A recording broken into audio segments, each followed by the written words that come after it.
Hello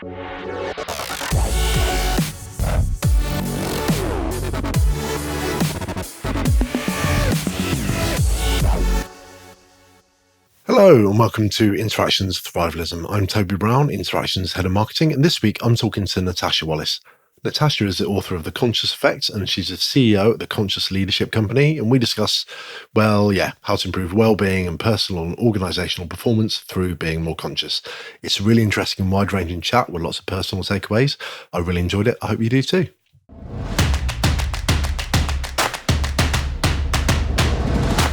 Natasha, welcome to Thrivalism. We've not spoken before, but I have had you recommended from Simone Fenton-Jarvis who's on a previous episode, and she mentioned your book, The Conscious Effect, specifically stuff about conscious leadership in there. So really keen to get you on, really glad to have you here. Thanks for your time. What led you into writing The Conscious Effect? What are the things that built up to that? Well, I'm just going to go with the first thing that came into my head, which was about a year before leaving paid employment, travelling back on a train from London, Googling symptoms of nervous breakdowns because I felt really bad and I just didn't know why. The symptoms of a nervous breakdown weren't what I was experiencing, according to Google, but I was feeling really terrible. I felt exhausted, I felt wired, I was worried about everything. I didn't feel like I could focus. And I just felt awful. I didn't feel like I was recovering. I think previously I'd bounced back from anything really that I'd experienced. But I hit this point in time where I just wasn't recovering. And I didn't know why. So I guess that was a year before leaving my job, I was feeling those feelings. They weren't constant. So, I'd have periods of time where I actually felt fine. But then I would have these periods where I felt terrible. And I can remember another situation where I had spent weeks and months working on the new people strategy.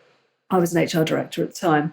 I'd be waking up in the middle of the night, 3 or 4 o'clock in the morning, working on it through the night. You can imagine how wired I was. I was so worried about getting it right and, making sure that it actually made a difference. And I can remember being at the board meeting and talking them through the people strategy, and everybody in the room, it was like tumbleweed. Which is exactly what you want in those sort of situations. Bit of blank silence. Really good. Exactly. Part of it was my own fault because I had sort of siloed myself. I think I was so stressed. I had disconnected from the people around me. So actually, whereas I should have been sitting in a room saying to them, right, what are we doing? How are we going to do this? I think I'd gotten to a point in my time as an HR director where I felt like I was flying solo a little bit. There were many, many different reasons for that. Some to do with me, some to do with the people around me. And so, I can now look back and think, I can sort of see why there might have been some tumbleweed, not quite as much as I received. And then I basically sat on the living room floor the following morning, crying my eyes out. I was a mess. I was a total mess. And was it the case of not being able to necessarily pinpoint what was right? Because you can look around at things and go, family life's sort of okay, work is sort of okay, I'm busy, but you're sort of burnt out underneath it. Or was there anything acute there, or was it just a sense of things building up? And I had no clue what was wrong with me, if I'm honest. I can remember going to the doctor and I'd started to have panic attacks when I was driving home from work. So I had about an hour's drive to work and back every day. These panic attacks were really awful because, everything would close in on me. I would start to hyperventilate. And you're on a motorway traveling at, 70 miles an hour. Might give you a clue what led to some of those panic attacks. Yeah. It was 70 miles an hour. It's petrifying. It's really scary. And I can remember going to the doctor saying, there's something happening to me. I didn't label it as panic attacks at the time. I don't know why. It's almost like I wouldn't allow myself to believe that I was actually suffering probably with what was quite severe anxiety. My doctor said, "You're stressed." I was like, "No, I'm not. I don't know why I'd be stressed. Like everything's fine." Because there was nothing really bad happening. I didn't understand it. And I can remember walking away from the doctors thinking, I'm not stressed. They don't know what they're talking about. I mean, now I look back and think, of course I was stressed. I had put myself under so much pressure, and the way I was thinking wasn't useful to me. Well, I was catastrophizing things. I felt like I was carrying the weight of the world on my shoulders.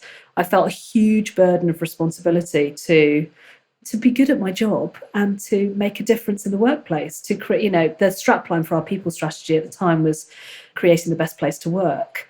And I took it so seriously that in the end, I took it too seriously, because actually I wasn't going to be able to achieve that aim on my own.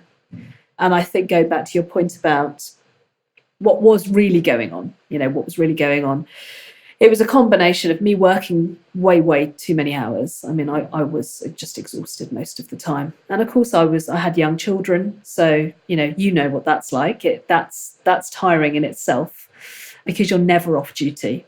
But really, and I absolutely hand on heart believe that it wasn't the working hours that sent me over the edge in the end. It was the fact that me and my leadership team probably weren't aligned. We didn't have the same vision. I probably towards the end felt as though my values and the values of the people around me weren't aligned. And actually that sort of leads to death by a thousand cuts. And this is not saying they were wrong and I was right. I think it's important to reinforce that point. It's about, I had probably outstayed my welcome in that job. I'd been there for 10 years. I probably should have left maybe 3 years earlier, because I was as happy as Larry. I mean, I really was. It was only towards the end that things started to get tough. In the end, it started eroding who I was. It being in any relationship that doesn't make you a better version of yourself is not the right thing to do. As far as I'm concerned, I would say that's probably a newfound belief of mine as I have become more conscious on my journey. And I was in relationship with a culture that didn't bring out the best in me. So, Probably sort of felt really comfortable, even though actually it wasn't. So comfortable. Under the surface. I mean, I would say I grieved for a good couple of years after I left that job. It was one of the hardest things I've ever had to do. And how do you feel about it now?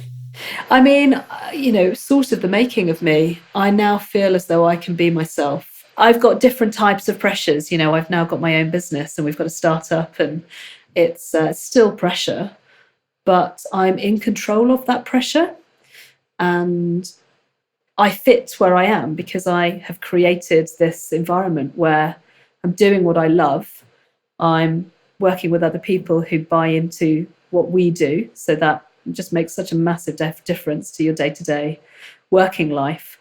And I'm so, so glad I had the courage to leave and to do what I do now. But I mean, it took me an awful long time to get over it. I mean, my confidence was pretty destroyed by the time I'd left, and I felt a huge sense of failure.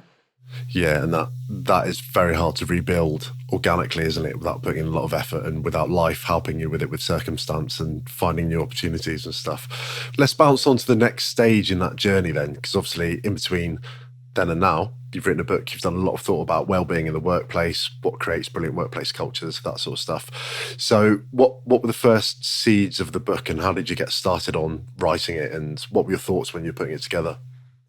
So really very quickly after I'd left my job, I had this dawning realization that I hadn't been conscious, that was the thing that had led me to where I ended up. And in my mind, what I meant by that was that I hadn't been awake and aware to what I needed as an individual to thrive, how to be my best.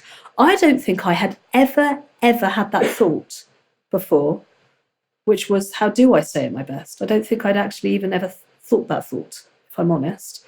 I just went to work and tried to do a good job and tried to deliver and hit the targets that we... Because that thought sounds like opening up the doors to a lot of effort, doesn't it? Yeah. Sounds like hard work, starting to have those sort of thoughts. Exactly.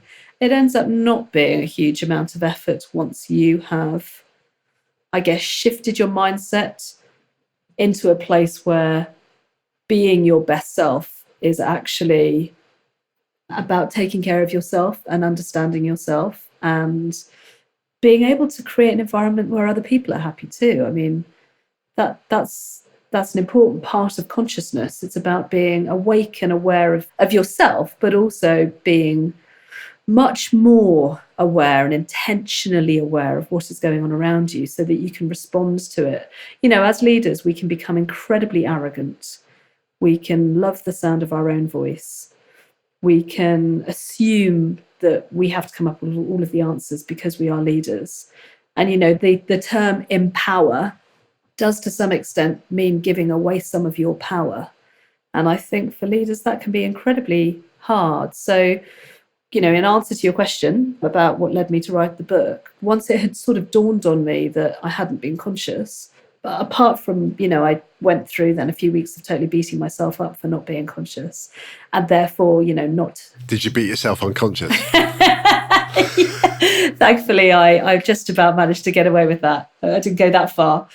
I really gave some serious thought to what leadership in this sort of modern age should look like. And that's what led me quite quickly to come up with the conscious leadership model. I mean, I felt very strongly at the time that other leaders shouldn't experience the same fate as me. What was an interesting parallel sort of situation that I was going through at the time is that because I felt as though my views and values didn't align with my peer group, I actually ended up feeling excluded. Now, I would say that they would absolutely disagree that they excluded me, that they didn't actively try to push me out of the group. But because we didn't agree with each other, I lost my sense of belonging. I lost my group. That was incredibly hard. I mean, I've read about it since, and rejection actually causes physical pain. It's like being, physically hurt. And it felt incredibly painful to experience that sense of exclusion. How acute was that exclusion? Because you said the other parties in that wouldn't have seen it the same way that you did, maybe. So was it an abstract disagreement on concepts, or was it more vociferous arguments in the boardroom? I'm sure if they're listening to this, they won't like the fact that I'm just about to share some of this. But I mean, there weren't many boardroom arguments, but there were a couple. I certainly had an argument on the day that I left because I was just exacerbated. I mean, I got to the point where I was very frustrated. We just couldn't agree on certain points. We were working on a project together. Basically, baseline was I believed that we needed to change our behaviour as leaders, and I saw myself being part of that problem because I was one of the leaders and we were the system. So I believed that we needed to change our behaviours as leaders, and they believed that we just needed to change some processes. And I mean, now I can talk about that very rationally and calmly, but at the time, I almost lost my mind having that particular argument. Because, of course, for me to do my job properly, for me to actually execute on my deliverables as the HR director and create this best place to work, of course, there was some behavioural stuff in there. Like, we needed to show up in a way that was going to enable the teams around us. And I just fundamentally didn't believe that if we just changed some processes, that would happen. And I think to some extent, they did believe that. And I think from sort of conversations that I have in the market, I think that is a very, very common source of discontent and a very common blocker in organisational change, isn't it? But it lets us probably get into a few of the more granular points about conscious leadership and what that means, I guess. So when we're talking about switching from that traditional hierarchical top-down leadership to a more conscious form of leadership, what are some of the signs of that, and what should leaders try to be doing to be a bit more conscious? Well, I guess the first thing is listening. I think it can be difficult to hear the opinions of the people around you, especially if they're counter to yours. And if you're in the driving seat, if you've got all the power because you're the leader, well, actually, you don't have to listen to anybody, really. That's the reality of the situation. But actually, if you don't listen to anybody, you disempower and disengage the people around you. And I mean, I saw this throughout my HR career. I saw this happen a few times where we would go out to the workforce and try and garner opinion from them. But we'd either not agree with them or we wouldn't do anything about their opinion. And then actually you just drove this massive apathy and disengagement in the workforce. Because before employees become disengaged and apathetic, they're normally motivated. That's my experience. You don't employ people, they come into the job and they think, God, I'm already bored. This is already rubbish. This is already, frustrating, or there's too many back blockers, or there's too many barriers. Of course they do. Of course they do. Now, I'm not saying that there aren't exceptions to that. There aren't. Sometimes people are having really, difficult problems at home, which means they can't engage in the way that you'd want them to. Sometimes they're in the wrong job, so they can't do the job that you would want them to. But largely speaking, people come to work to do a great job. So I think that the ability to listen is so integral to the role of the leader. And actually, it's a skill that a lot of leaders have to develop, because they've done incredibly, most leaders have gotten to where they have because they've done incredibly well in their career. They've made some really good quality decisions, or they've been very good at their profession, and therefore they've been promoted. And then they almost need to say, right, well, I'm not going to make all the decisions anymore, or I'm not going to be the subject matter expert all of the time. I'm going to let other people have space. And it means a shift. They've got to shift. They've got to listen. So I guess that's the first thing. I think the second thing is they need to see people. So we did a piece of research a couple of years ago called Project Bright Spot.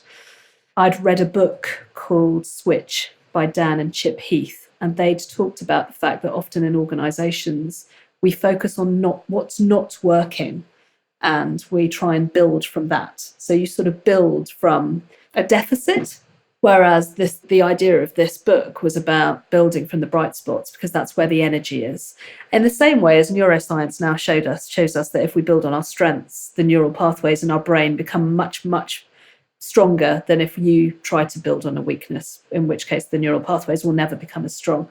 So this idea is, if you look at where something is working and then you actually try and sort of decode that, and then you build that out across the business. And that's what we wanted to do in this piece of research. So we interviewed a lot of people about what their best experience of leaders was. So where they'd had either a life-changing or a really, really positive experience of a leader, what was the behaviour that was driving that?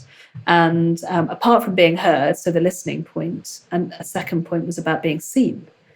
And what they described that as was about them being seen for who they were as an individual, the leader actually understanding who they were, understanding what they needed. And although that didn't necessarily mean that the leader was there all of the time with them, they were there when it mattered. So they were present when it mattered. And when they were going through a tough time, they were there to have that difficult conversation with them. Or when they needed to remove a blocker to getting their job done, they were there to help them to fix that. But they absolutely saw them. And we talk a lot about, or organisations are talking a lot about DE&I these days, and the need for inclusion and creating inclusive environments. And what we're now starting to see is that inclusion training, it might have some impact, but it's not changing things. Inclusive environments are not being created because some managers have been on some training. And I think it's partly because they still don't see people. They still don't really see who they are, and they don't listen to them. They're not able to connect with them on a very, very real and human level. That's what leads to inclusion. You've got some interesting stuff in the book about trying to understand your own avoidance tactics when it comes to dealing with people who you might not necessarily connect with instantly or engage with instantly as a leader, which I read and I was like, oh, that's an interesting, I've not really thought about that, because you see it in other people, but it's much more difficult to identify in yourself, isn't it? So can you just talk us through that a bit? We obviously naturally gravitate towards the people that we feel comfortable with, who we understand, who are more like us. We tend to like people who are like us, or who we want to be like. That tends to be what drives the relationships that we have. And therefore, there's going to be a whole pile of people who we don't connect with, and they're going to be in your team. And, most of us as leaders don't have the luxury of being able to build our teams from the ground up. We're often moving into a team where we're inheriting people. And even if we were building our teams from the ground up, it would be absolutely the wrong thing to do, to build a team of people that look like you. I mean, it happens all of the time, but from a diversity perspective, and I don't just mean because you need to stamp the diversity box and say that you've got a diverse team. I mean, because diversity of opinion is absolutely integral to innovation and creativity and achieving great results. And you won't get that without a conscious effort to build it into your organisation. One thing that I've taken from that is I'm going to put an hour in my diary once a week to speak to people that I don't like. I think that's Genius. I mean, I cancel it every week, but it's a good idea. I like it. Maybe you need to shift the narrative. Maybe you need to shift the mindset to it not being about talking to the people you don't like, but talking to the people who aren't like you. That's what I meant. Exactly. Yeah, that's what I meant. That's good. And there's another really interesting bit about holding difficult conversations and reframing that as real talk instead, which the phrase real talk is quite an interesting one, I think. But can you talk us through how to shift that perspective? Yeah, well, I think that often you make an assumption or you have an underlying belief that being honest with people, especially in a work context, is horrible or not nice or not fair or not reasonable. But actually, I think what I've concluded in my 44th year is that it's actually the fair thing to do. And I talk a lot about the parent-adult-child relationship. So if anybody's interested in it, transactional analysis, it's a very interesting area of psychotherapy. But basically, often we turn up at work either in parent or child mode. So if we were in parent mode, we're telling people what to do, we're criticizing them, or we're nurturing them. I mean, generally they're the sort of states. And if we're in child mode, we're placating and being sort of subservient to the people around us, or we're being belligerent, or we're getting really annoyed with them. Yeah, or waiting to be told what to do. Yeah, exactly. Learned helplessness, where we sort of sit and wait. And actually, on that point, there's quite a few leaders talking to me at the moment about the fact that they're really experiencing that more than ever in their teams, that they're asking for feedback or they're asking for input from their teams, and they're getting basically stonewalled. There's nothing coming back. What's driving that? There's normally a couple of reasons. So learned helplessness comes out of positive psychology, which is also another interesting area of psychology. Learned helplessness often comes from experiencing leadership, which comes up with all of the answers. So if you work with very strong or opinionated leaders who tend to have the answers for everything or tend to always be in solution mode rather than listening mode, then actually people become so used to the leaders coming up with the answers that they don't bother. Or, they might not bother because they haven't been heard. They've tried to come up with ideas in the past and nobody's really listened, and so they don't try anymore. But the other reason is that they just don't feel safe to raise their opinion. And that is another real issue in organisations at the moment, which has been exacerbated by the pandemic, actually, because people haven't been in an office, where most of us were in the office together most of the time pre-pandemic, and most of us, work in a hybrid way now. That disconnection seems to have it's broken down trust. And also leaders have been under a lot of stress. So actually there's probably been some behaviour that employees have seen where if they do speak honestly, they may not have gotten a great response. And so they just keep their head down. If that is a breakdown of trust through hybrid working and not being together and present so much, are there any ways you think that companies can build that back up? What's the strategy to create some trust that's gone missing in an organisation? But I think you need to intentionally get together. I think you're going to have to bring people back together. I don't necessarily mean, everybody having to work back in the office 5 days a week, but I think that there is this view that working from home is the best thing for us or the thing that we want as employees. And don't get me wrong, I love it. But actually, it's causing a lot of problems. Too much disconnection is causing problems. Now, don't get me wrong. I mean, there's some recent research that's come out which does indicate that it's not about being together that creates safety and trust. It's about the conversations you have. It's about making space in those Zoom meetings to have general chit-chat, general whatever, having a laugh, messing around, so that it's not all about execution. Whereas Zoom or Teams or whatever, platform you use almost drives this execution sort of... entirely transactional. Yeah, like just get the work done. We're on a call, get the work done. Whereas, of course, that was never the way it was when we were together. So I think that you need to create space for that. There's a really interesting piece of research called Project Aristotle, where Google looked at 180 of their highest performing teams to try and identify what was driving that high performance. And whereas, historically we may have said that things like intellect, sector experience, time in role might have contributed to trust and high performance, it actually ended up being the extent to which people could trust each other and the extent to which they could speak up and take interpersonal risk. Amy Edmondson is the authority on this. She's a US academic. And what that basically means is I can speak up and tell the truth and tell my colleagues what I really think, obviously in a constructive way, and nothing bad happens. But there was also this other finding that it was about conversational turn taking. So it was about having as much time to input into a conversation as anybody else does. So that not necessarily in one meeting, but across during the course of time of us working together as a team, everybody gets the chance to speak up and everybody's heard. But then some of the other findings were it wasn't the teams that had the most intelligent people in them that performed the highest.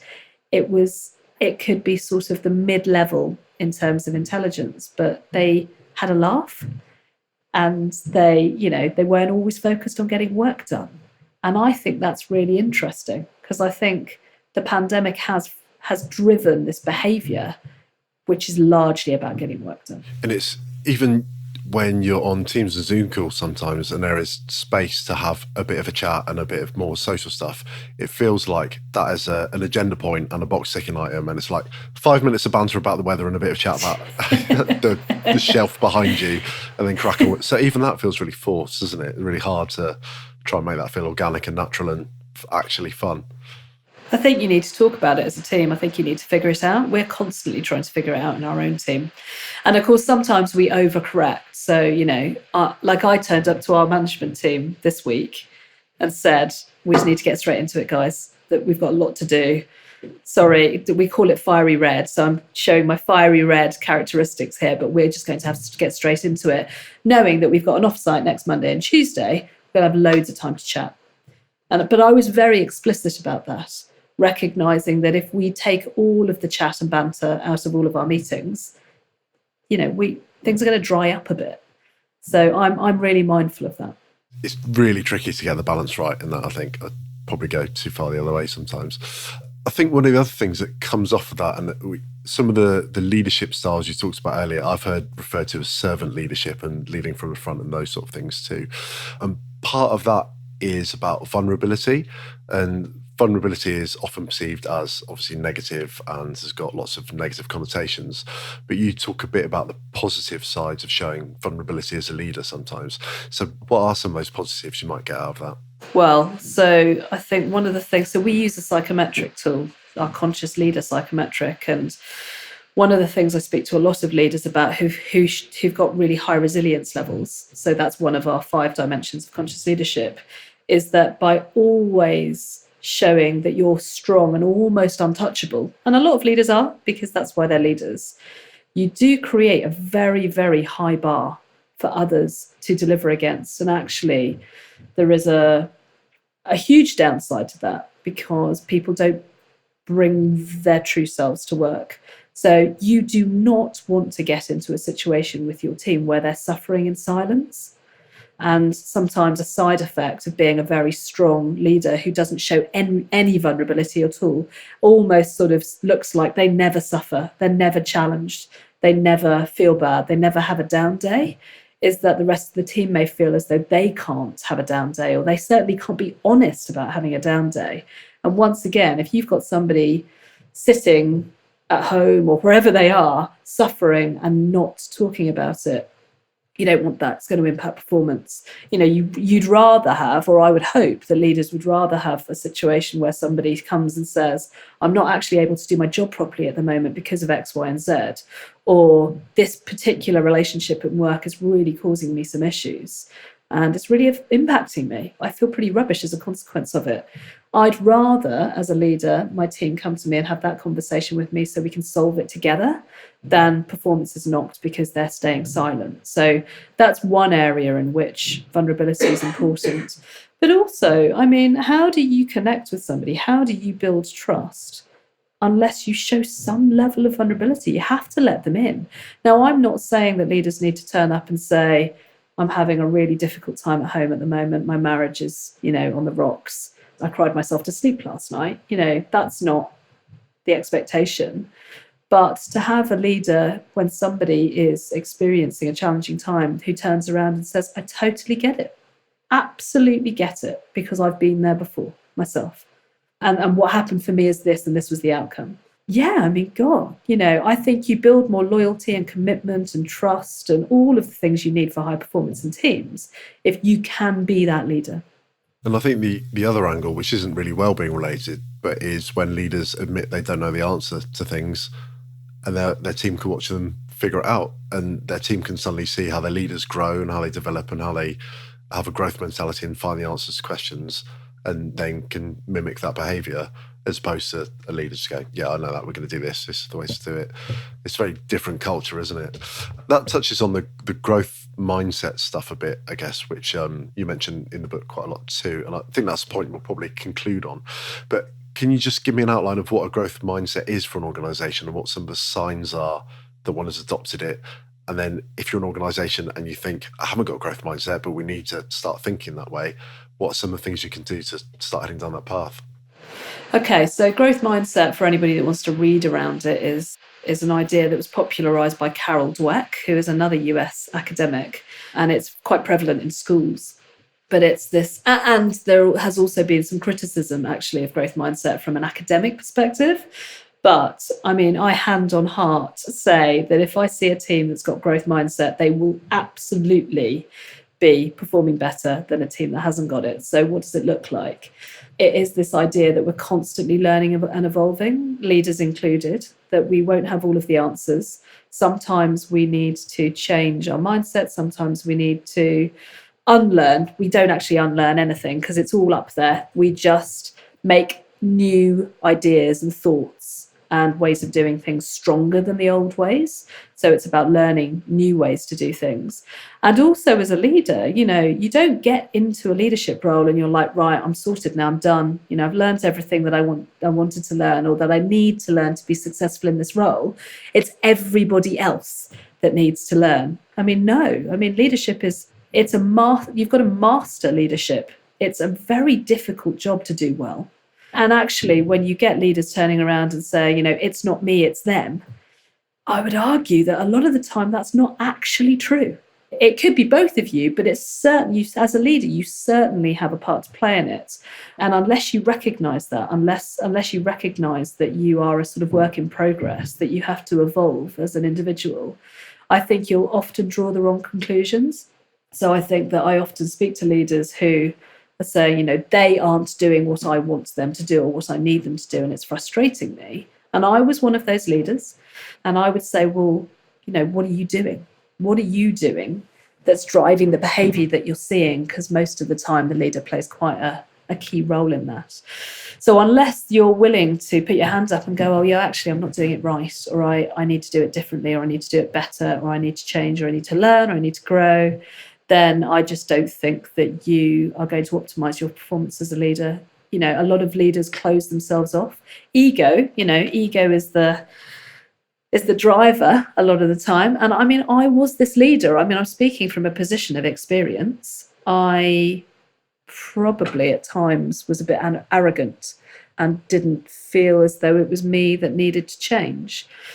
I just think that you can lose a lot of opportunity to grow an amazing team and lead in a better way unless you recognise that you're just a work in progress. I think that is a beautiful note to wrap up on. Natasha, thanks so much for your time. When people want to find out a bit more about you, where should they head? So our website is TCLC.co, so the Conscious Leadership Company. Find me on LinkedIn, Natasha Wallace. And actually, we're just about to launch our app in January. So there's probably quite a lot of stuff that's going to be going out on LinkedIn over the next few months called Consciously. So, it's going to be all about helping leaders to sort of understand this stuff and get their head around it on a day-to-day basis. Awesome. Look forward to that. Thanks so much for coming on. It's been a great chat. Thanks, Natasha. Pleasure. Thanks, Toby. Cheers. Really enjoyed that chat with Natasha. Do check out her book, The Conscious Effect, if you get the chance. Really good read. If you enjoyed the podcast, then do give us a decent rating on your podcast platform of choice. And we'll look forward to seeing you on the next episode of Thrivalism.